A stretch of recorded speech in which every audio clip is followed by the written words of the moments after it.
Okay, akkam jirtu nagaa keessanii baga nagaan gara kutaa lammaffaa dhuftanii amma immoo gaaffii filannoo waliin ilaallaa.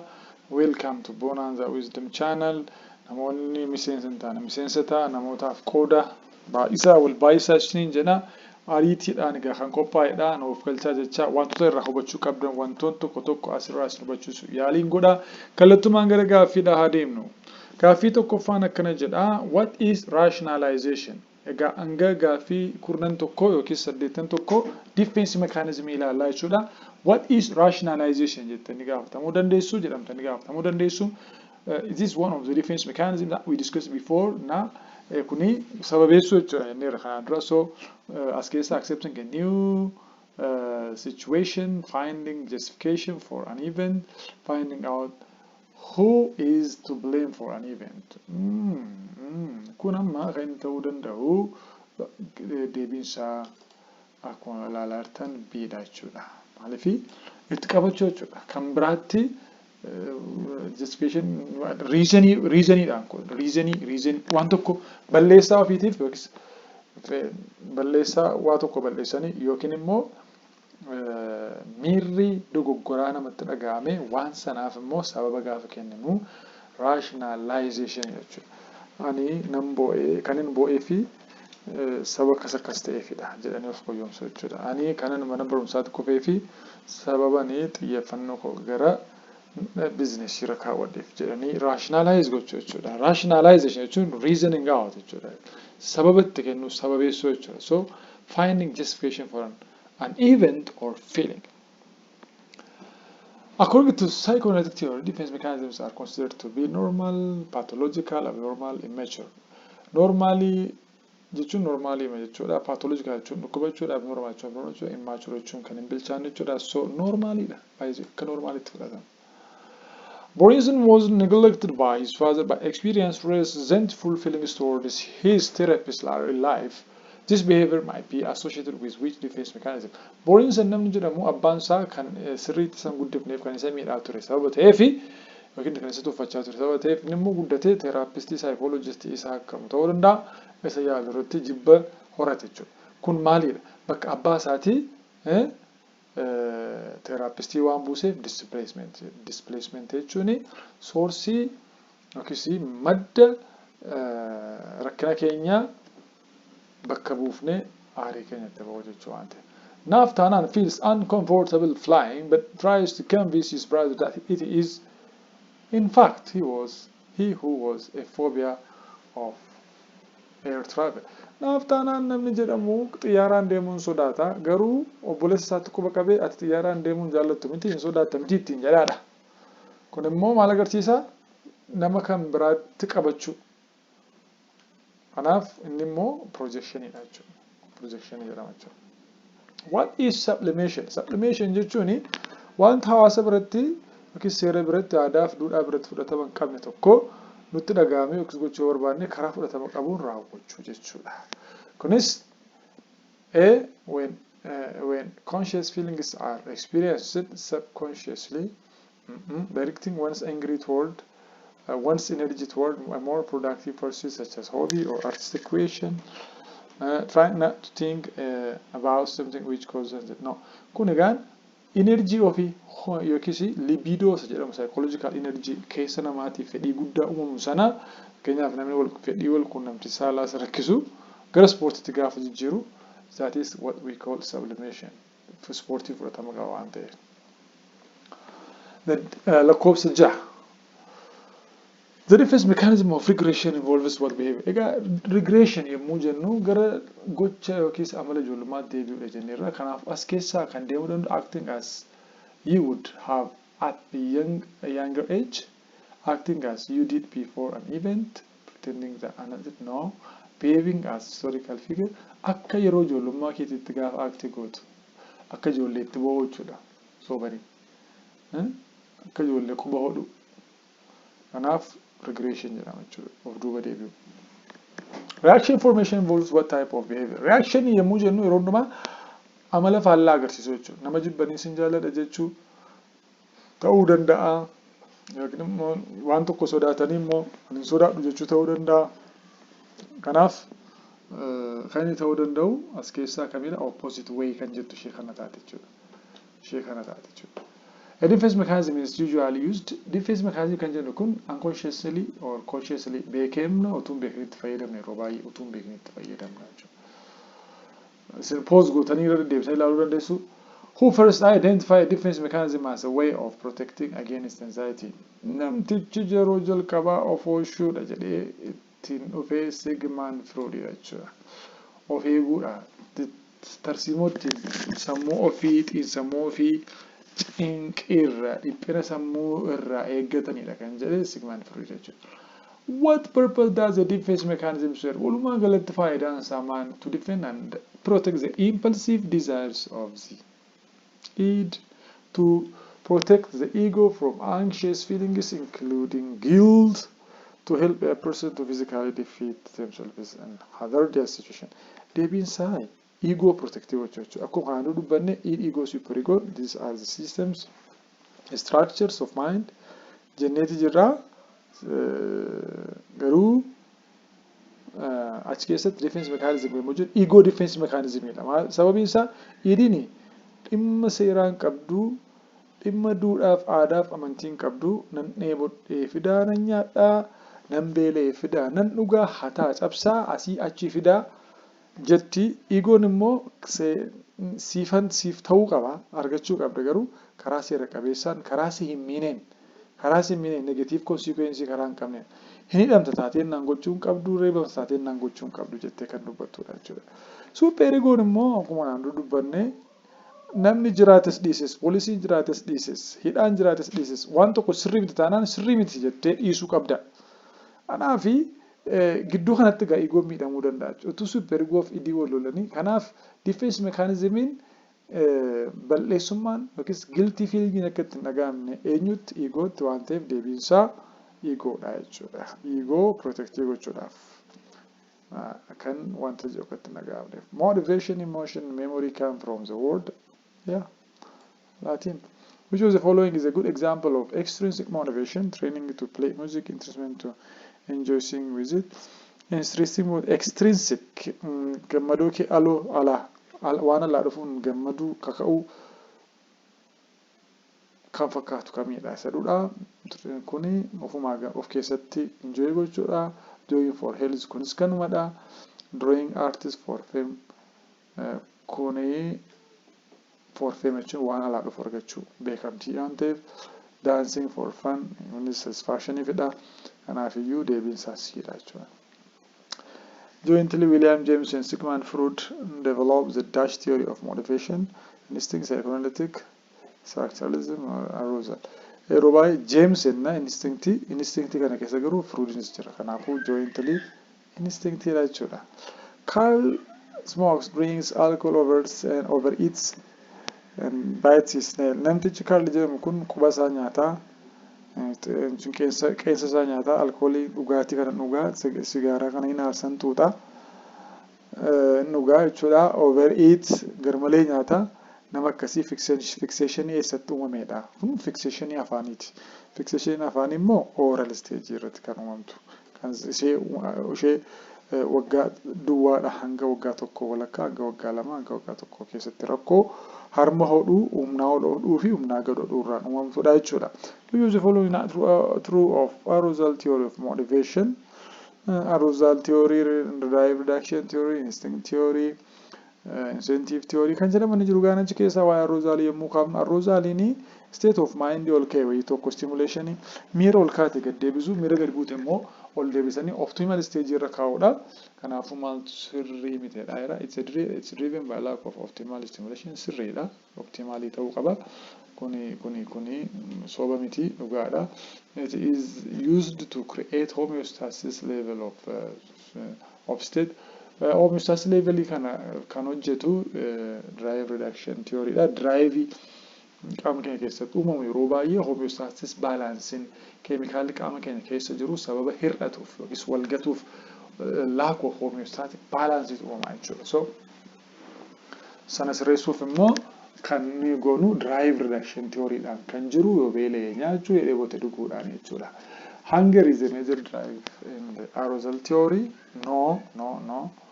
kunis sirrii miti jechuudha. Kuni why Rosal theory hin ibsan, why drive reaction theory. Drinking coffee to be active enough for work can be kun miira gadi buutu ol kaasuu, mirqaana gadi buutu ol kaasuudhaa fi buna dhuguu.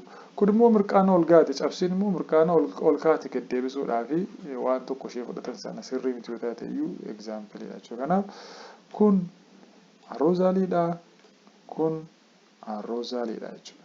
Kanaafuu arroozalii kan hin taane biifsiidha. Deebiin isaa biifsii ta'uu danda'a jechuudha. According to fruit theory, Mr. Bonanza must have received too much or too little gratification as a child, so he has developed an anal personality and has become fixated at the stage of displaying all except. Namtichi Bonanza jedhamu kun anal stage irratti fixated ta'eera, rakkoo uumameera jechuudha. Over yookiin little humnaa ol humnaa gadi satisfied ta'uudhaan jechuudha. Yeroo leenjii sana jechuudha. Leenjii of qulqulleessuu irratti. Guusan immoo rakkoon uumamu maaliidha? Talkativeness kan analemiti kan orality, orderliness garmalee of eeggachuun, neatness qulqullummaa ofii garmalee eeggachuun, filziness xuraa'ummaa, kosaasa'uu qaama namaa jechuudha. Isaan kun hundumtuu anal state fixationidha. Kan anal state fixation hin taane isa kamidha? Talkativeness jechuudha. According to fruit theory, unsuccessful completion of stage means that a child becomes fixated at a particular erogenous zone. This phenomenon mainly goes with psychological principle. Fixation in kuni principle is a kami wajjiniin deema jedhudha. Unconscious experience affects our daily life now. Structures mind childhood experience affects adult life. Wanta childhood experience related to experience going to related to maxxantee fixated taatee waan jedhuuf kana taate jechuudha. Kun isa personal conflict isaan kun immoo yeroo baay'ee defense mechanism wajjin deemu jechuudha. Extinction of standing hard behavior is highly resistant in that type of motivation. Amalli jabaatanii qayyabachuudha. Kan inni keessatti hin banne type motivation isa kamiidhaan yookaanidha jedhudha. Extrinsic motivation alawaa argachuutiin miti drive reduction type of motivation waan jedhu hin jiru. Instinctual type of isaan kun theoryidha. BFC theory jedha kuni. Extrinsicidhaaf intrinsiciin garuu typeidha jechuudha. Primary waan jedhu immoo hin jiru. Kanaaf iyyuu kaka'umsa keessaa isa jedhu there are two types of motivation. These are intrinsic and extrinsic. Achi keessaa immoo kan jabaatee akka amalli gaarii itti godhu intrinsically yoo kakaanidha yookiin keessoo kakaanidha jechuudha. Number 9, in the stage of fruit stage of sexual development is characterized by boy developing unconscious sexual desire for his mother. This Oedipus complex isa jedhama jechuudha. Oedipus complex ni stage kan biratti develop isa latency anal oral phallic irrattidha jechuudha. Waggaa 3 hanga 6 isa jirudha.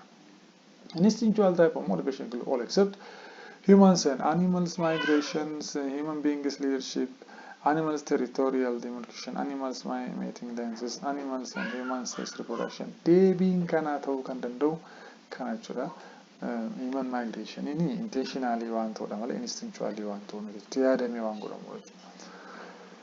The ego and superego can be best characterized as the systems that make up personality, the parts of mind and personality, psychosexual stage, fruit, isaan kun ego and superego systems jechuudha. Survival based motivation. Survival based motives are called primary motives, secondary motives, essential motives. Survival motive. Deebiins are primary motive actually. Survival wal qabate kan jiru.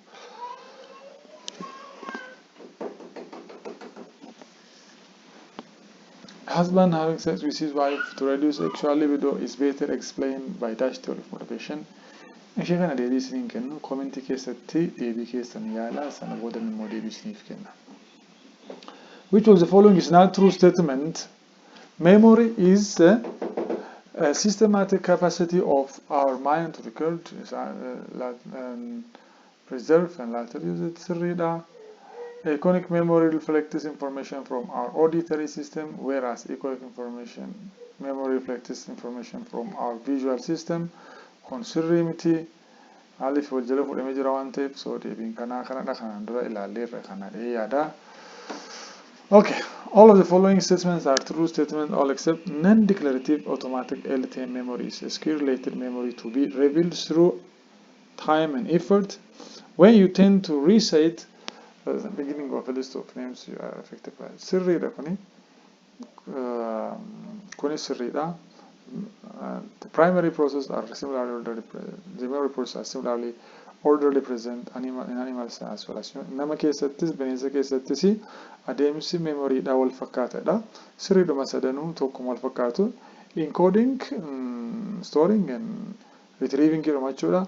The usage of readily stored information is process of retrieval waan kanaan dura tokko kuufanne tokko deebisnee fayyadamnuun retrieval jedhama. Kanaafuu deebiin isaa nanii ta'a jechuudha. The first mental picture of an image is created in asitti jechuudha. Kan isheen uumamtu STM sensory memory jechuudha. Which of the following statement is correct? Retrieval is the process of restoring the previously stored information in LTM. Retrieval kan jennu restoring restoring jechuun deebisuu yookiis yaadachuu yoo jenne deebiin isaa sirrii kana ta'a. Unlike inni jedhu kun like ta'uu irra jira. Information can be retrieved at both SM and LM. No. Lucky STM dhaaf LTM irrattidha. Sensory register is a perceptual information stored at. Yes, sirriidha. So deebiin isaa dha jechuudha. Ni sirrii. Kunis sirriidha. Sensory registerin kunillee sirriidha. Lamaanuu sirriidha jechuudha. Lamaanuu sirriidha. Okay. A mental input is first interpreted in interpretation jalqaba short-term memory keessatti jalqaba. Encoding a meaningful and chunky way is performed in short-term memory keessattidha. The decreasing order of capacity isaan kun isaan kanadha. STM irra eega kuni torba duwwaa qaba. Torba shanii hanga sagalittidha. Kun bal'aadha. Kun immoo lakkoofsayyuu hin qabu. Seeing a lion in a bush and shouting in a bush and I saw a lion that is a killer. Leenca nama nyaatu natti dhufe jedhanii waan argan sanaa iyyaa fiiguuni leencicha arguuni subjective experience jedha. Mudannoodha kan mooshinii keenya kaasu. Iyyuun iyyaa fiiguuni physiological response jedha. Akkuma kana sodaa san argisiisuun behavioral response jedha. Achumaan immoo waatti dabalamte maashin hiikaa jechuudha. Cognitive appraisal. Kun immoo sittidha. Shachter-Singer theory keessattidha jechuudha.